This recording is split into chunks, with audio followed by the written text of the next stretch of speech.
Welcome to this morning's breakfast briefing. Thank you, everybody, for joining us. We'll just wait 30 seconds or so as the room fills up and everybody joins us. Make yourself comfortable. You've got a cup of tea. I hope that you're going to enjoy an inspiring hour ahead. And happy B Corp month to everybody here. There's lots going on. It's been really exciting to see so much celebration of the world of B Corp, and that's what we're here to talk about today.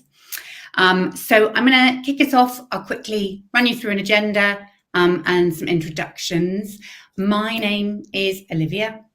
I'm Head of Sustainability Communications here at Seismic. Having spent 20 years in the world of comms across multiple sectors, in the last 10 years, I pivoted and specialised in sustainability, helping companies to communicate their impact, and discovered the wonderful world of B Corp. Today, what I'm going to take you through is a brief introduction to who we are at Seismic, just for a couple of minutes, and then pass you on to my fantastic colleague Amy Bourbeau to tell you about the B Corp movement and give you a bit of an introduction to that and the benefits of B Corp to business today. And then we're going to spend the majority of today's session with our panel, three fantastic individuals, all with unique experiences of the world of B Corp, to share their insights with us. And then after a Q&A panel with our three members, we'll all be on screen to then invite questions from you, the audience. So do pop any questions that you have as we're going through into the chat. We'll be observing these and try and get through as many as we can in the last 15 minutes of the session. So that's what we've got to cover off today. So briefly, to just introduce you to who we are at Seismic. We're a sustainability advisory, helping businesses to prosper by being a force for good. Seismic was started nearly 3 years ago now by three very passionate founders, one of whom you're going to be hearing from today, all with long careers in sustainability. And what brought them together was the belief that B Corp is really the ultimate framework for businesses looking to improve their impact, and it works as the backbone behind all of the sustainability work we do with businesses today.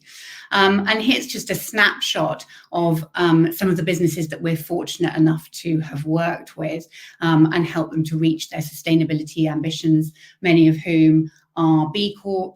Some of them are using the B Corp framework for their sustainability strategy. Some are recertifying.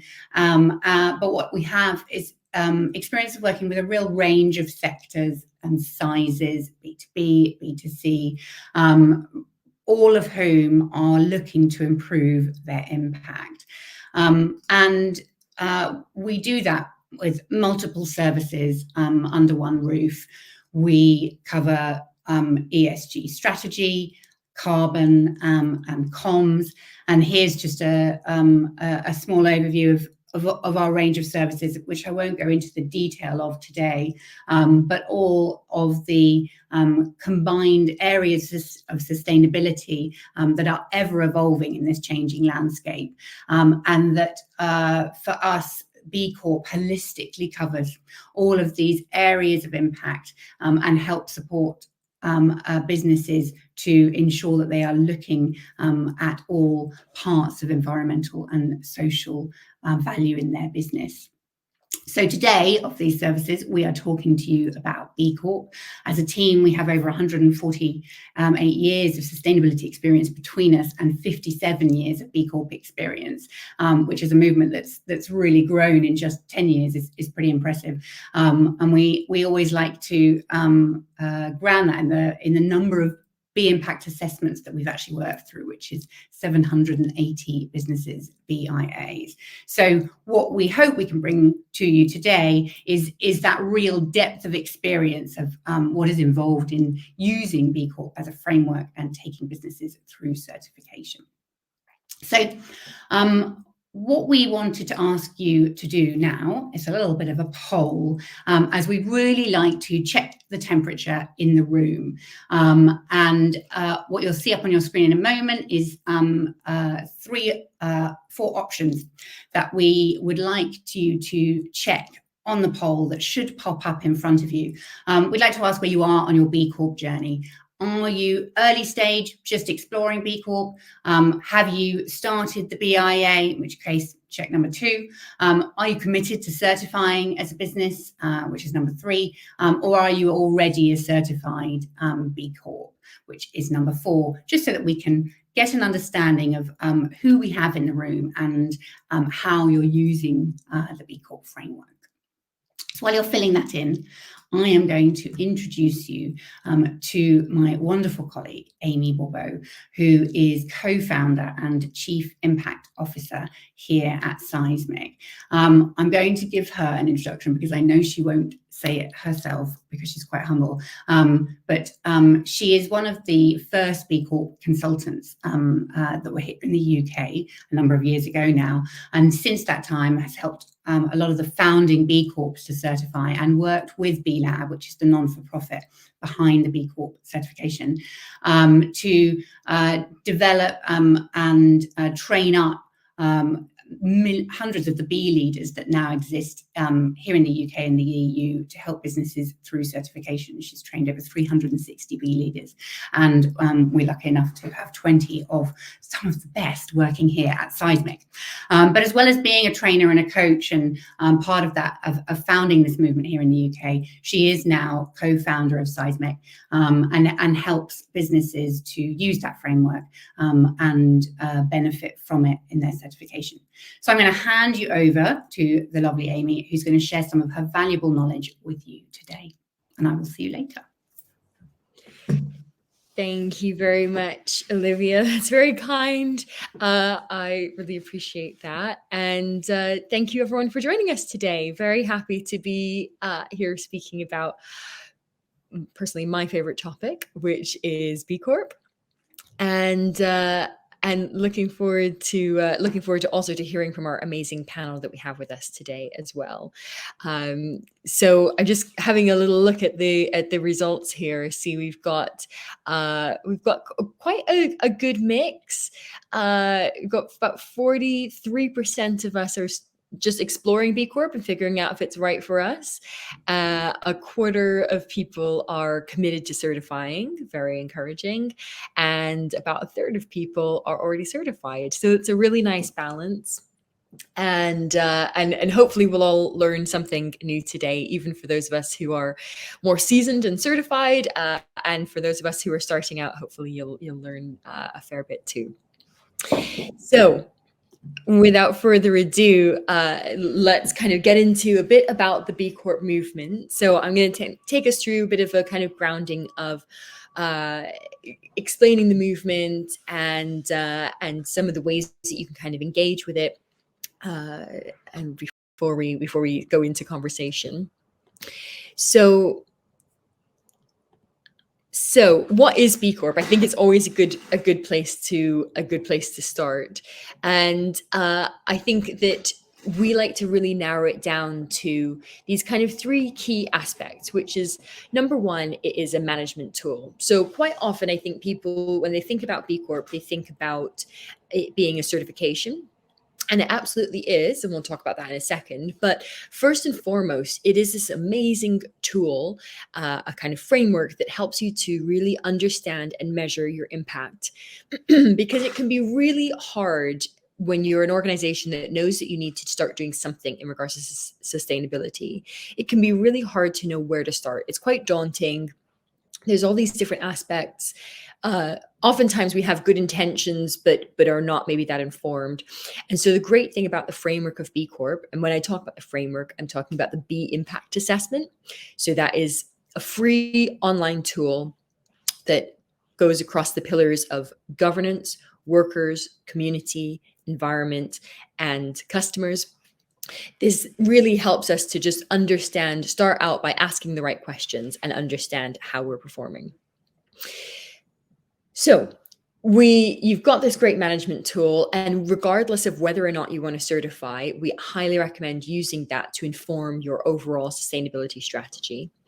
But then for those of you who do want to certify and who want to say, you know what, not only do we want to understand our impact, but we want to improve it, and we want to improve it to a degree where we are holding ourselves to account, we are verifying that performance, and we are able to kind of communicate that externally, then you've got it as a certification.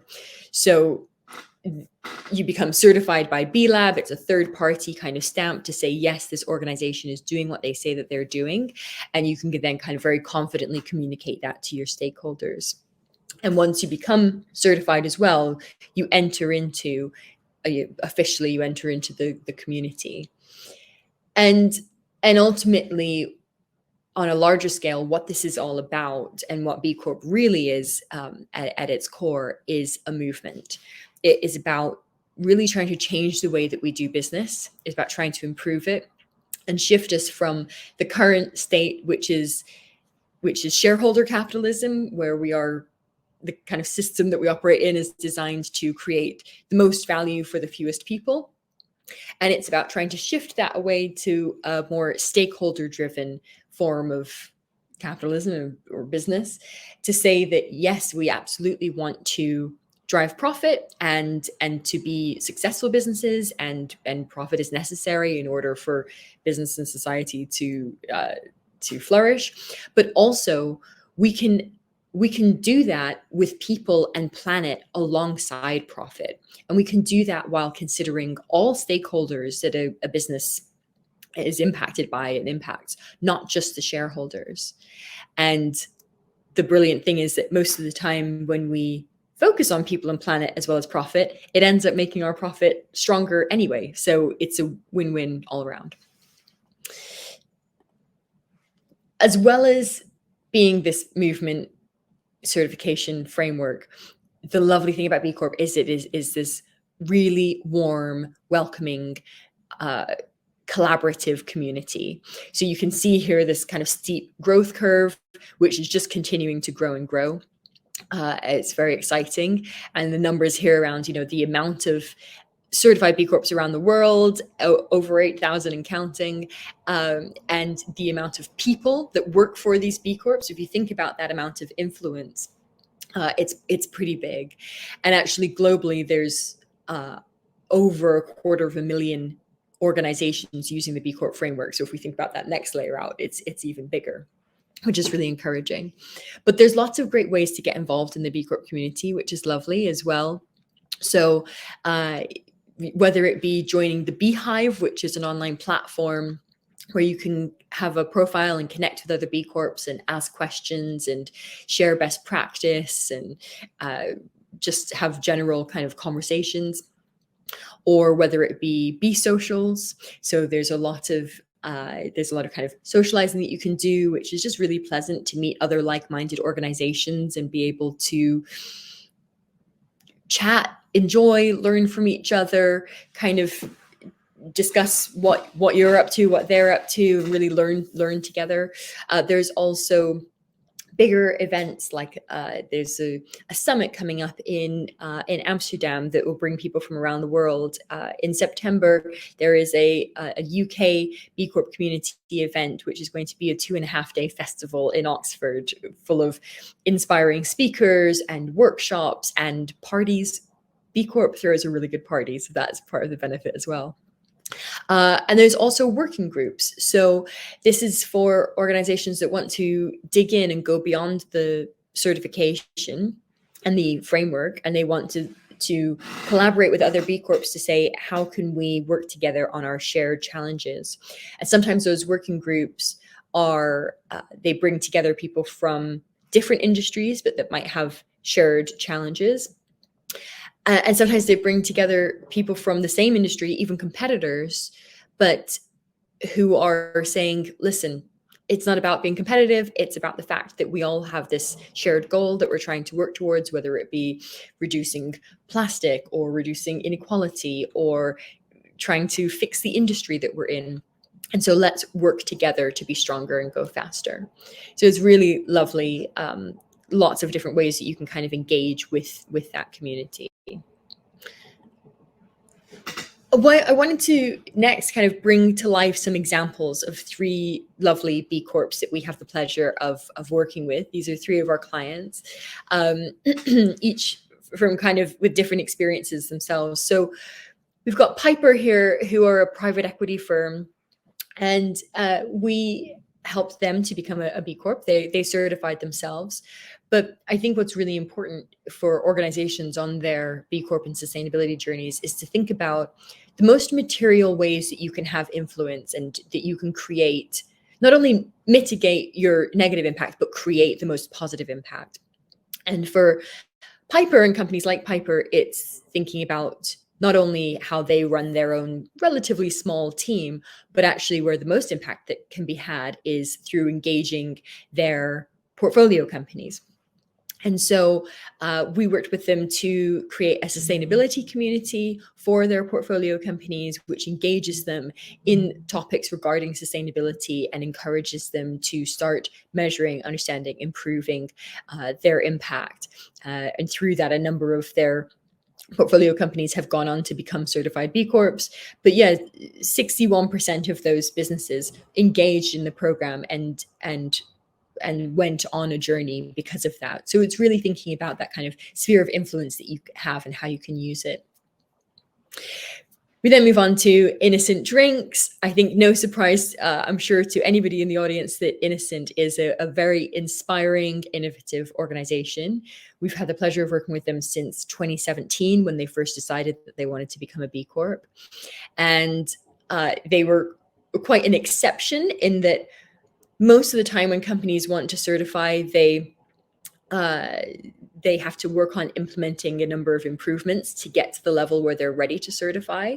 But actually, Innocent, because they're kind of built from the start as an impactful company, they were already eligible to certify and ready to go. But what's been really important to them is that they don't just rest on their laurels and say, hey, we're great, we don't have to worry about anything, but actually to focus on continuous improvement and continuing to set examples and be leaders in their space. So we help them to really embed B Corp into their practices by having teams of beekeepers, by embedding their sustainability performance into their company scorecard, and setting everybody in the business's bonuses on that social and environmental performance. By creating something called the Office Promise, which covers their 15 plus global offices and facilities around the world to ensure that no matter where you are located, if you are working for Innocent, you experience the same kind of culture, standards, KPIs, reporting on environment and society, etc. And they can manage that in a really meaningful, holistic way, etc. And continuous improvement has been very important for them. So they set themselves a goal that when they recertified, they wanted to recertify with 100 points. And actually, they totally went through that goal and recertified with 105 points. So it shows that, even when you're already doing well, progress can still be made. And they're actually working on recertification at the moment. So we're looking forward to seeing what that next score is going to be with them.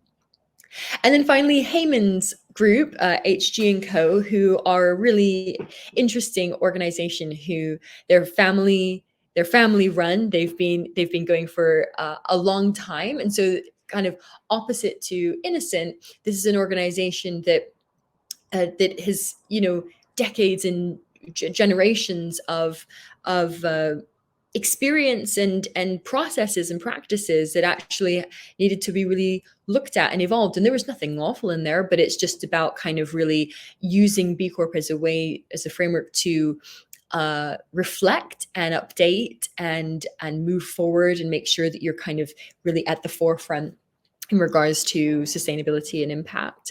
And so they've been on a wonderful journey, engaging a number of members of their team across a number of different aspects of their business. So they have a number of different brands and products that they create.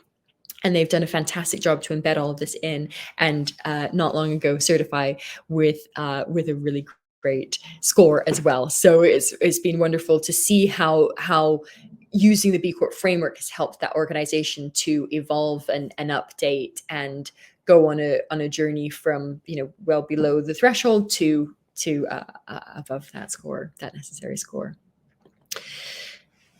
So, as has been mentioned, it is B Corp month, the most wonderful time of the year, and every B Corp month there is, or the focus of B Corp month is to help obviously raise awareness and bring B Corp even more into kind of public consciousness, into the minds of businesses, and hopefully help to encourage that movement to grow. And there's always a theme, and this year's theme is This Way Forward. And I think this really resonates with myself and the team at Seismic, because for us it's all about progress, right? It's about continuously moving forward, and not just settling for one thing and saying that's enough. And also it's about moving forward even if you're not exactly sure of what the perfect end destination is. So for example, you might not be sure yet if you want to certify as a B Corp, and that's okay. You don't need to know if you're going to do it, or certification doesn't have to be the focus. You might say, maybe, you know, certifying isn't for us right now, but we are going to start making progress anyway, and we're going to use the B Corp framework to inform us and inspire us and to move us forward. So regardless of whether you're keen to certify, you know, get in there, create an account. It's a free online assessment. You can share the link, and just start, you know, start on that journey, start moving forward. And if you're already in there and starting, then think about how you're going to move forward more. You know, set yourself an ambitious target to improve your score. It helps you because it's very easy, and I think we might get into this a bit with the panel. It's very easy to kind of make some progress and then get distracted by other kind of very urgent priorities going on in the business, and to kind of for things to slow down and stall. So it's really important that whatever you're doing, you are moving forward and not just standing still, even if it's small goals. Obviously, hopefully it's kind of medium or big goals, but it's just about keeping up that momentum. So speaking of moving forward and keeping up momentum, I'm going to move us on to our wonderful panel. I'll hand over to Olivia to talk us through who we have the pleasure of being joined by. Hi, everybody again. Thank you, Amy. What we're going to do now is welcome some additional people to join our panel alongside Amy. Firstly, we have Lucy Ronan joining us. She is the Impact and Sustainability Manager at Octopus Group. She's a leader in sustainability, working for a business that we all know and recognise has transformed impact in the energy sector. They're a certified B Corp and are coming up for recertification. So Lucy can fill us in on how they are going. And we are also welcoming Gary Lake, who is Supply Chain and Procurement Director at the Collective UK. Gary leads on B Corp certification and sustainability agenda in the business. And in his career, he's worked for two B Corps now, previously Lily's Kitchen and now the Collective. So he's overseen 3 certifications and recertifications, so knows his stuff. So welcome, Lucy, Gary, and Amy. Thanks to you, all of you, for sharing your insights. What I'm just going to do is ask you a few questions. Hopefully you can share your stories with everyone here. And so what I'm going to ask you to do is, firstly, if we could just hear about your individual B Corp journeys. So Lucy, I'm going to come to you first. Could you tell us a bit about you, your role, and the B Corp journey at Octopus? Sure. Hi, everyone. It's great to be here. So yeah, I've been at Octopus for about 3 years now. And I started just as we'd just got our certification as B Corp. So That was in 2021. So I missed the grueling process of doing it first time round. I know it took about I think it took 18 months for everything to get over the line, mainly because I think the scoping process, that's like the one bit which can really take a long time, especially with a large organization like Octopus. We're a holding company. So you've got all these different businesses within a group, and B Corp or B Lab UK have to go through every single entity to really try and understand what that business is and each of the entities within that. So I missed that, but I'm going through that at the moment again, because we're just going through the recertification process, as Olivia mentioned, and we've changed a lot as a business. So we acquire new businesses. Things are always evolving. So we're doing that at the moment. Hopefully getting our score in a month or two. So we'll see. Yeah. Exciting times. Thank you, Lucy. And Gary, over to you. Tell us a little bit about your journey at the collective. Yeah. Good morning, everyone. So yeah, Olivia, I think you mentioned my journey started actually with Lily's Kitchen in 2016, where I also met the lovely Amy. Yeah, I was completely blown away by the whole idea of it right from the start. And so I was just in Lily's Kitchen just as the sort of founding certification took place. So I was really lucky and fortunate to be in an environment where they'd already embraced it. So I quickly jumped on board and went through the recertification process with Lily's Kitchen, which was just great. I learned a lot. And what I also learned is that I only ever want to work for a B Corp in future. So when I was actually moving on and changing my job, I went for an interview at the collective and said to the founder, because they weren't a B Corp at the time, have you ever considered, are you thinking about becoming a B Corp? I can recommend it. You very quickly become an advocate. And the founder said, well, yeah, we looked at it, but it looks really hard. Excuse me. And I said, well, give me the job and I'll make it happen. Very arrogantly. But yeah, so I joined the collective in 2018. We submitted at the end of 2019. We certified in 2020. And last year, we just went through recertification. So yeah, so I feel like I've been on a really fun journey, and each certification actually the number of points has increased. So going back to your continuous improvement. Lovely. I think an exciting journey, and as you say, B Corp never stands still. So actually, like being able to move with it through roles and learn from it and get better each time is, I think, the core part of what it represents. Lucy, I'm going to come to you for another question now. Thinking about Octopus, which is, as you mentioned, a huge organization, many entities, you've got 2,500 employees. How do you manage applying a B Corp lens to this actually sort of multifaceted, large business, so that you can use it not just in a siloed way, but across the organization? Yeah, that's a good question. I think going back to your point of the fact that really embracing that it is always evolving, because if you look back to 3 years ago, the main entities that kind of went through the B Corp certification were Octopus Investments, which is where I'm sitting at the moment today, and Aurora, which is one of our we've got specialist educational needs and disabilities schools. So they were the two main businesses, and now as we evolve, we've got more businesses coming into the group. So historically, we've focused on embedding B Corp and B Corp kind of business, the practices and the framework into the first businesses.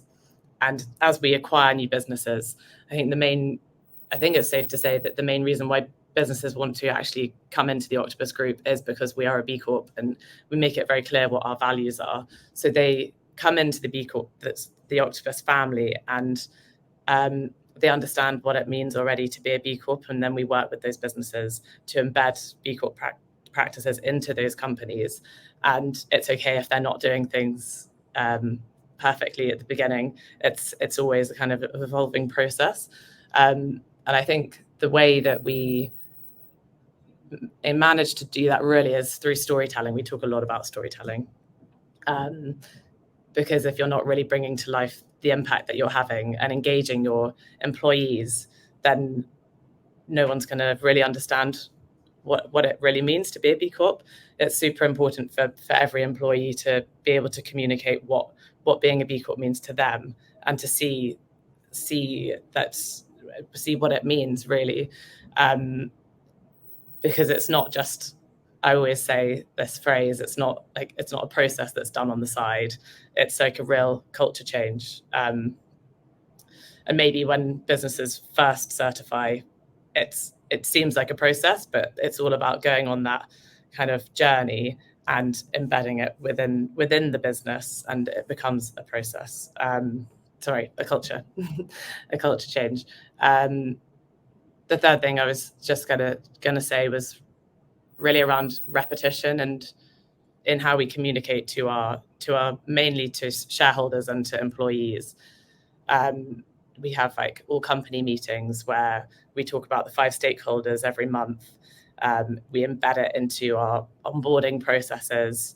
We have training sessions. Like, we really have to make sure that it's, present in everything that we do. So that, it's that culture change, really. I completely agree. I think unless you have fully embedded it and engaged your full business, you're not going to reap the full benefits from it. No. Doing it as a siloed part is, makes it much harder, and you don't really fully benefit from all of the ways in which you can improve your business. I'm going to come to Amy, you now, with a question about the sort of ongoing impact improvements. So how can a business keep driving that impact forward? Certification isn't just a one-stop shop. So you do the work, you achieve certification. How do you continue to drive impact beyond it and use the framework to achieve that? Mm-hmm. Yeah, so important, as I was kind of alluding to before. I think that sometimes companies certify and then they go, phew, that was hard. And then they forget about it for 2.5 years until all of a sudden they get a notification that their recertification is coming up. So, it should just be, I think we're gradually starting to see this happen, but more and more companies need to really embrace this, of treating your sustainability targets as important as any other business priority. So it's not a nice to have. It's as important as your financial performance or your team performance, etc. And really building it into that kind of corporate strategy rather than it being a separate siloed thing. So saying we have our business and then we're a certified B Corp, or and then we look at sustainability. It's those things should just be one and the same. They're part of each other.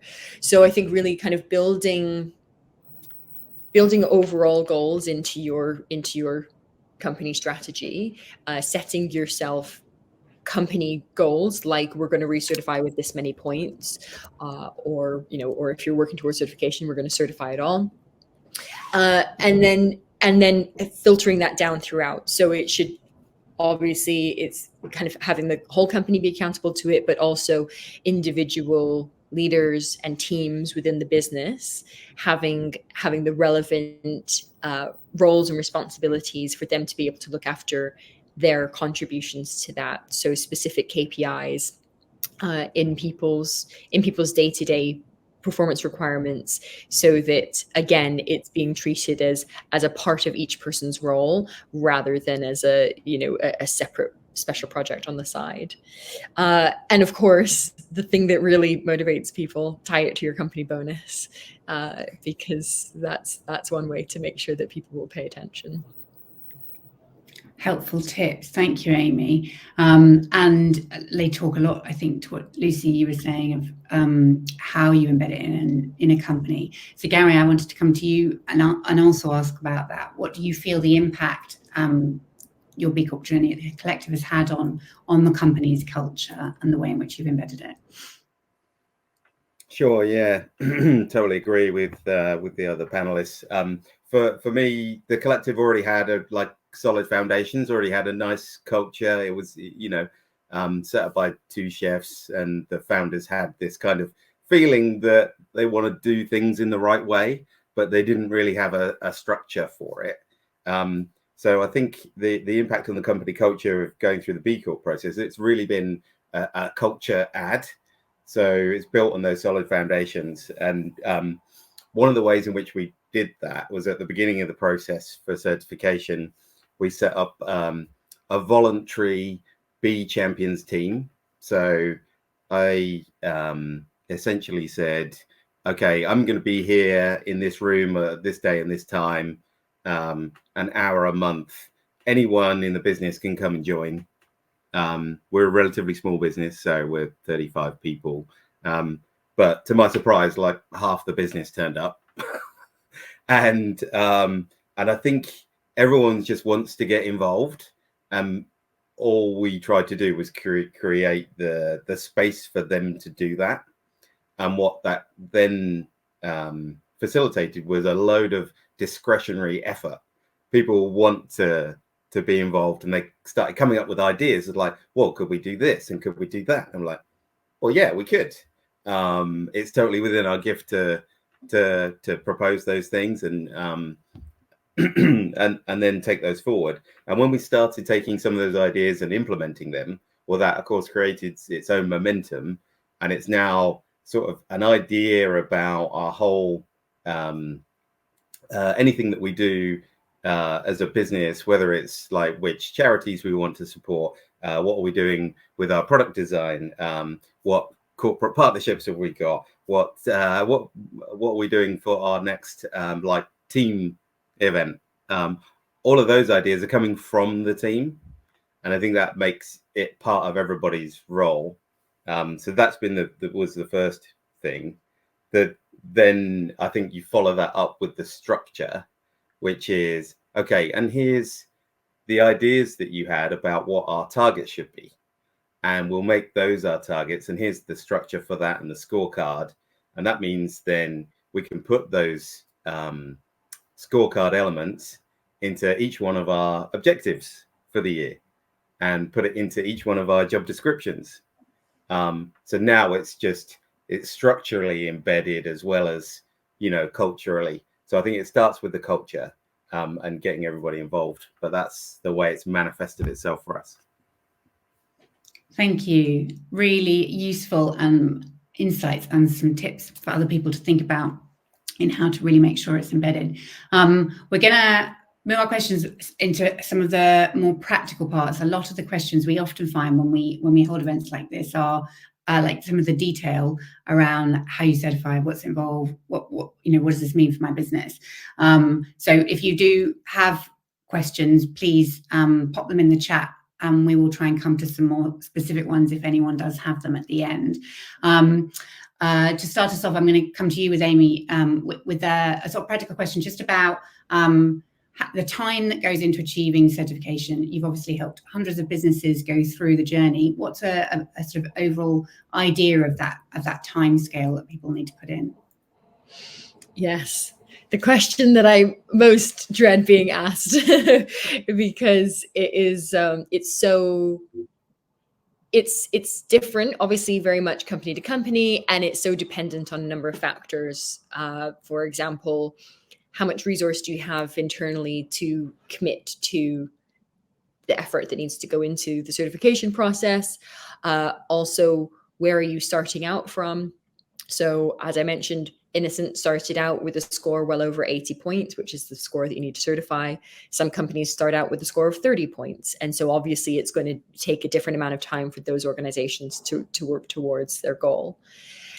And then I think the other things that go into determining how long something takes, it's the gap that you need to fill in the resource that you have to work towards that. But it's also the mindset and the leadership in regards to, are you going to have brilliant leaders like Gary who are saying, yes, we can do that. Great idea. Let's implement it and make it happen.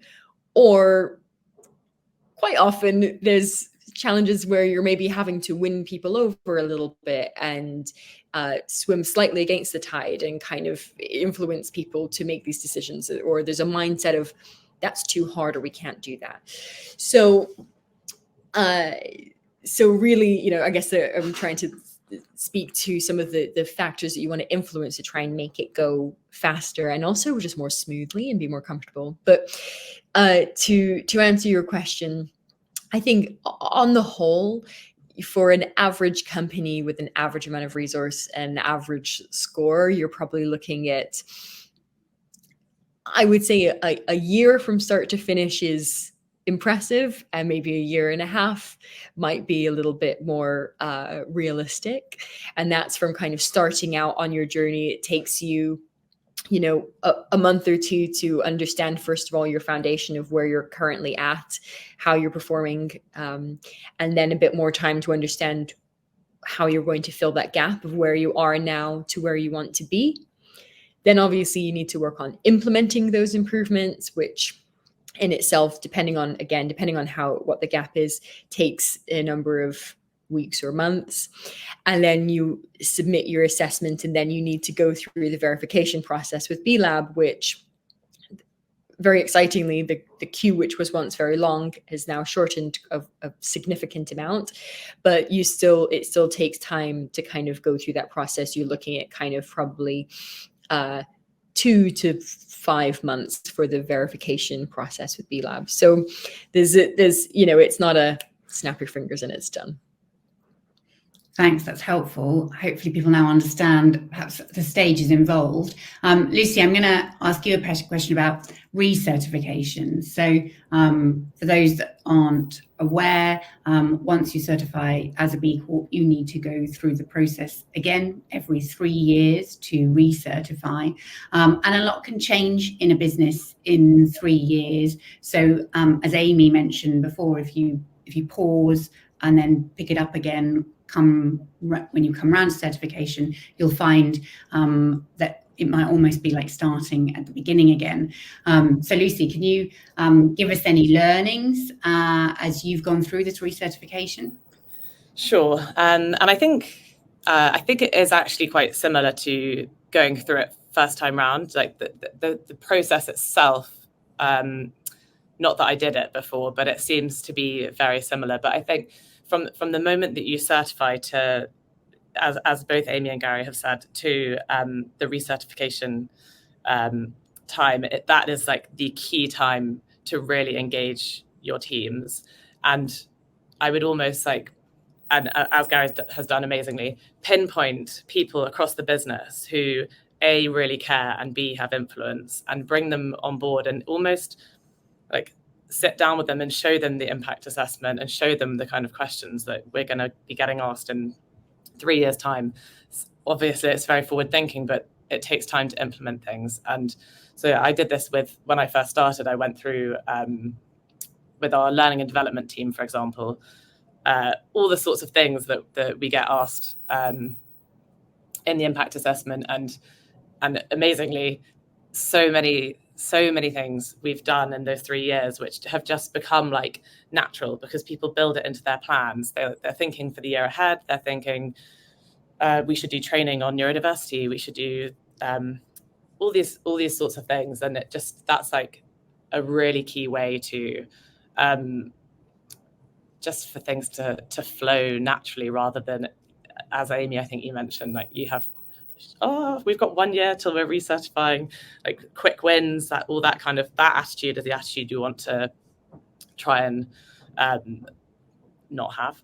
And then when it comes to kind of more practical kind of actually going through the process, I think really make sure that you prepare all of your evidence and your documents, because as I mentioned at the beginning of this, the scoping process takes, it can take a long time. Suddenly they say, right, ready, your window for answering your questions is this amount of time. It can be quite short.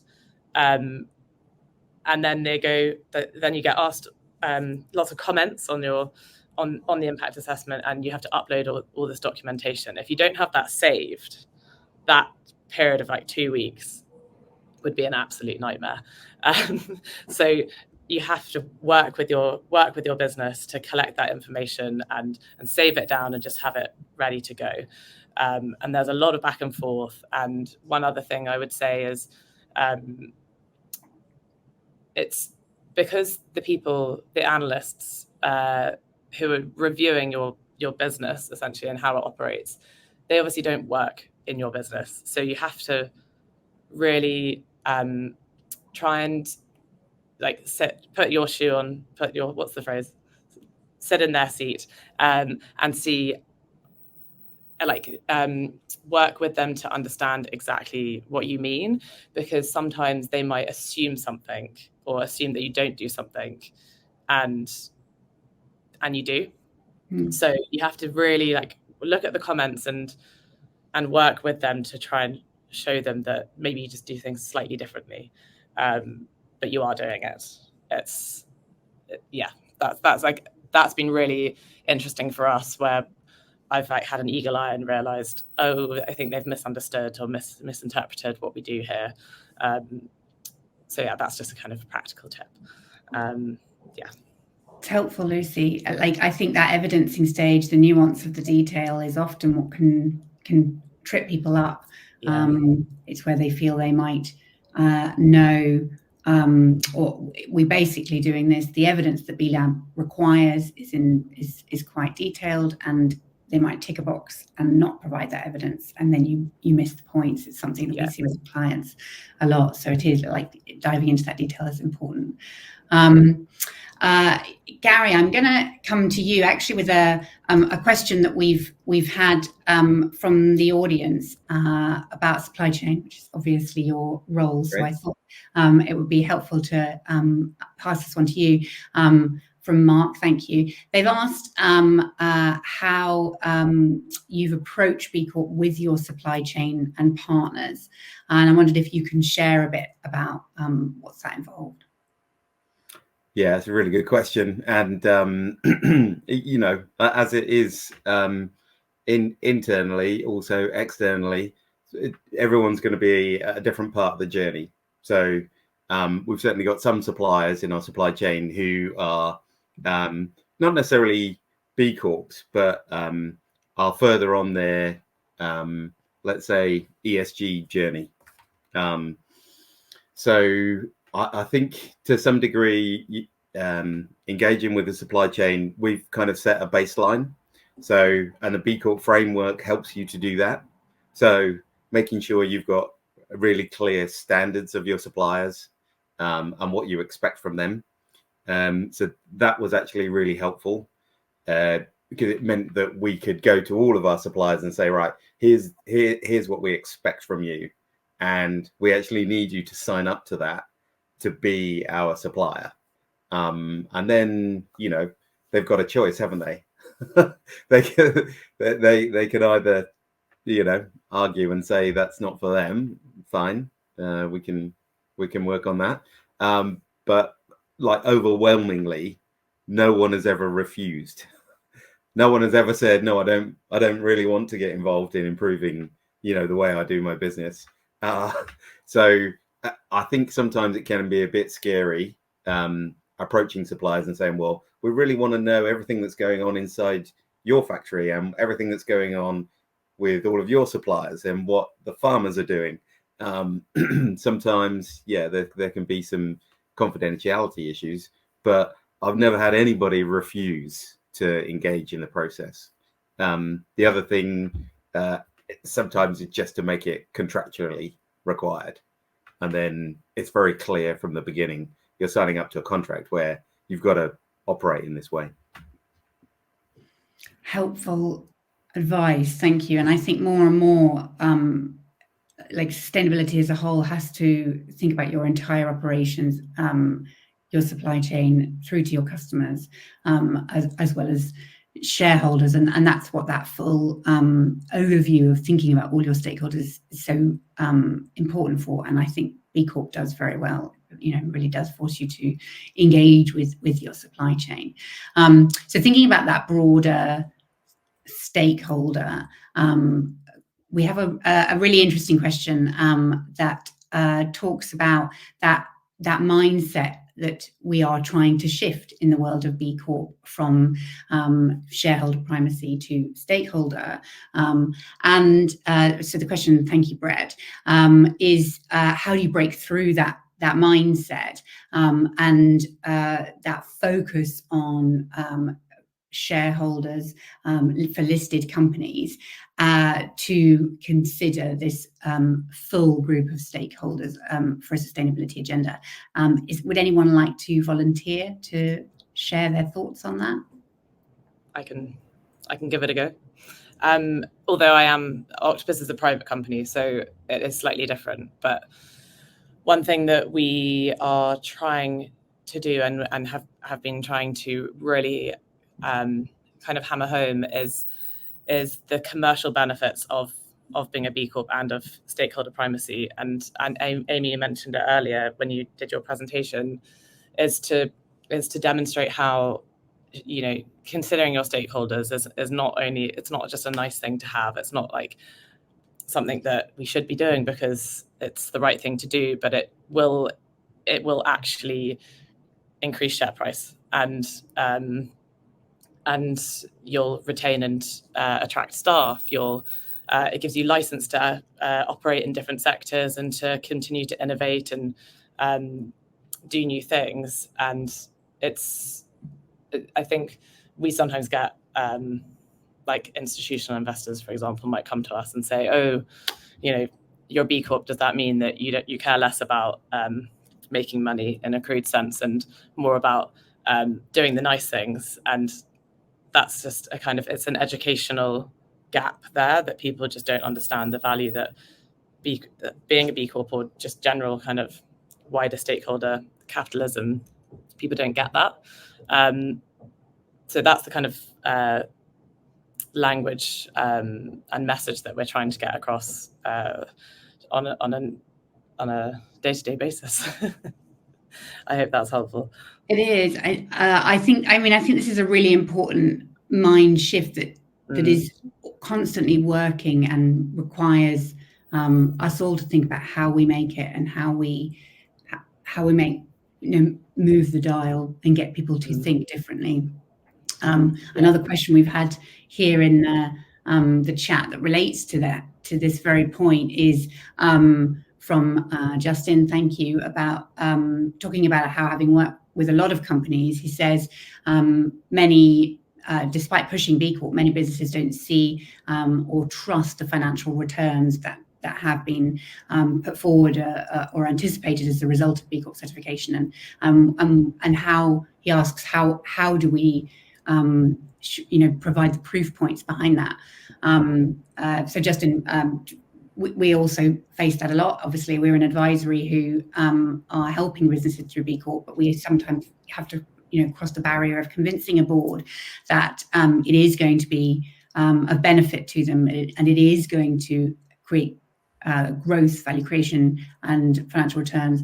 I often use the statistic that is provided by B Labs that looks at the growth rates of businesses, and versus the national average growth rate of 2% businesses in the last 4 years, B Corps have a growth rate of 15%.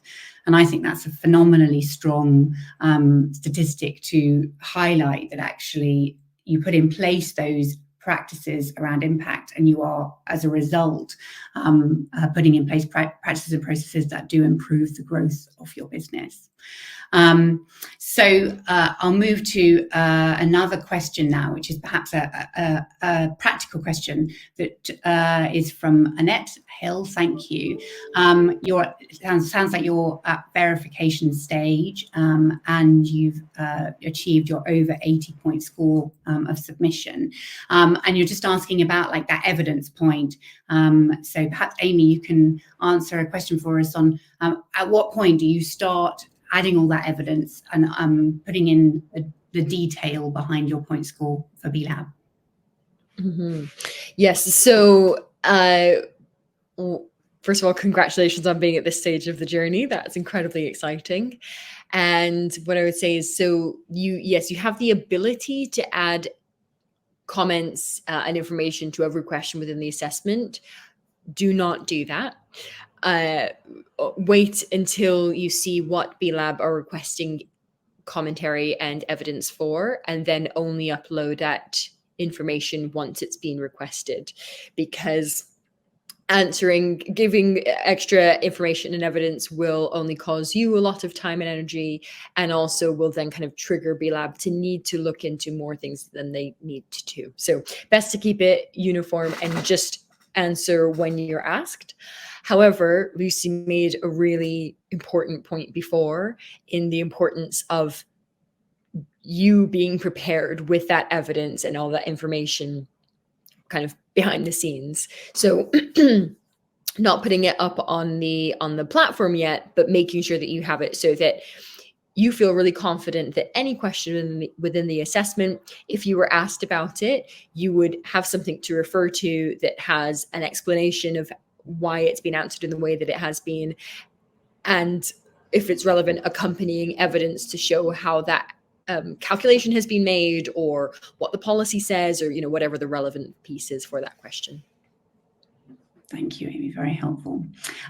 We have a few more minutes left, so I'll just finish on the theme of B Corp today, which is to move the way forward. And I wondered if you could share briefly an example of perhaps an initiative or that you've implemented in your business that really goes beyond the B Corp certification to keep you and your business moving forward. Gary, perhaps I could come to you first. Yeah. Okay. So I think the first point is that the B Corp certification is just the beginning. So that's your baseline in our business. From even before we got our result, we were already working on the next set of objectives.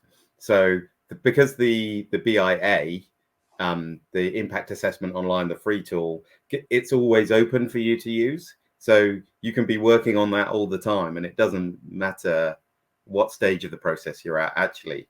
So we use that, and tip that I think I stole from Amy was you can download all the questions into Excel, and then you can kind of, if you're like me and like Excel, you can prioritize what you're going to work on and create basically an agenda of, okay, here's the next things that we can do that would take us to the next level. And, operations guys a bit like this, but kind of the Formula One methodology of incremental gains. Every little thing that you can do moves you forward. So don't try and take really big leaps. You don't get down to a less than 2-second pit stop by just changing everything all at the same time. You just do a little bit at a time, and then you make quite big changes over a period of time. Thank you, Gary. And Lucy, a few final words on any tip or initiative from you. So I think the coolest thing that we have implemented within Octopus is something called the Springboard Program.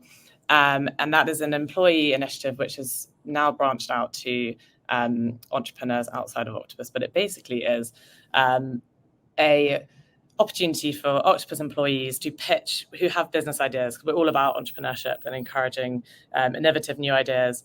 So if you have a new idea, you can go to the Springboard board, pitch your idea. If it's good, if they believe in you, you can have the opportunity to run with that business for X amount of months, funded by Octopus. And if it doesn't work, you can get your jobs back straight away. And we've branched this out now to a ventures kind of cohort, which is all about supporting businesses in the climate tech space, and partnering them with advisors and stuff. Very conscious of time. But I think the reason why we've been able to do that and had license to do that is because of the values that we represent and how B Corp has really helped with that. So yeah, I think that's the coolest thing that we do. Very good. I love it. I'll finish this there, as I know we're at time. Thank you so much for joining us today, Gary and Lucy and Amy. I hope everybody here found that helpful and insightful. I wanted to finish to say, for anyone who is at Edie's conference around sustainability this week, we will be hosting a B Corp drinks reception in partnership with Edie at 6 o'clock on Wednesday the 6th. So if you're there, come and find us. Have a wonderful day. Enjoy B Corp month. And thank you again. And goodbye. Thank you very Thanks, much. everyone. Thank you.